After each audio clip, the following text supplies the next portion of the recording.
Kafir itu adalah terminologi di dalam agama Islam. Kata kafir itu bukan sesuatu hal yang sangat menakutkan sehingga menyebabkan orang di luar Islam itu dibenci.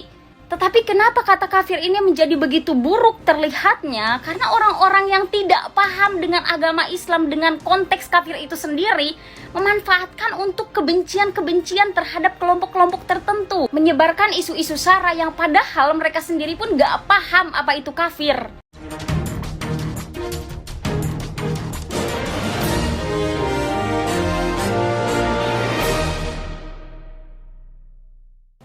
Jadi sekali lagi kita melihat ini secara bernegara, secara literasi, bahasa. Gak tahu ini stage keberapa kali video si mbaknya, izin mbak sebelumnya, but well, here we go.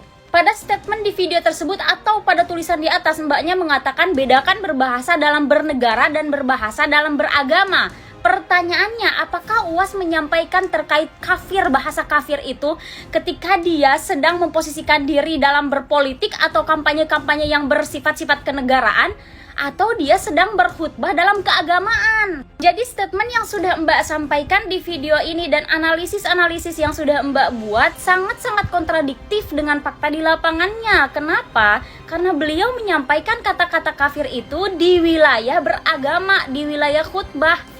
Dan itu disampaikan kepada orang-orang muslim yang orang muslim itu meyakini kitab Al-Quran, di mana di dalam Al-Quran itu memang ada kata kafir, kafaro, kufar. Kafir itu adalah terminologi di dalam agama Islam. Kata kafir itu bukan sesuatu hal yang sangat menakutkan sehingga menyebabkan orang di luar Islam itu dibenci.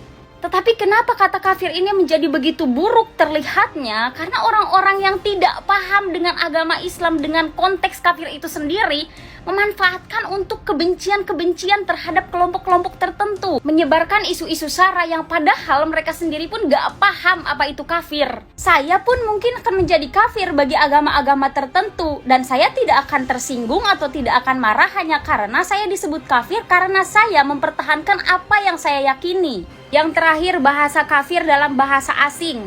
Kafir itu memang bahasa Arab, BTW mau resmi atau enggak, kafir itu memang bahasa Arab. Kalau berbicara bahasa, kafir itu enggak cuma satu bahasa Inggrisnya, artinya ada banyak, ada Gentile juga gitu. Sama dengan kata kafir itu bisa diterjemahkan kepada bahasa lain dengan begitu banyak kata. Itu juga yang terjadi kepada manusia-manusianya, baik atau buruk kafirnya itu tergantung orang-orangnya. Saya juga tidak sepakat dengan orang-orang yang gampang mengkafir-kafirkan orang. Kenapa? Karena Indonesia ini, di dunia ini begitu banyak orang-orang yang sumbu pendek.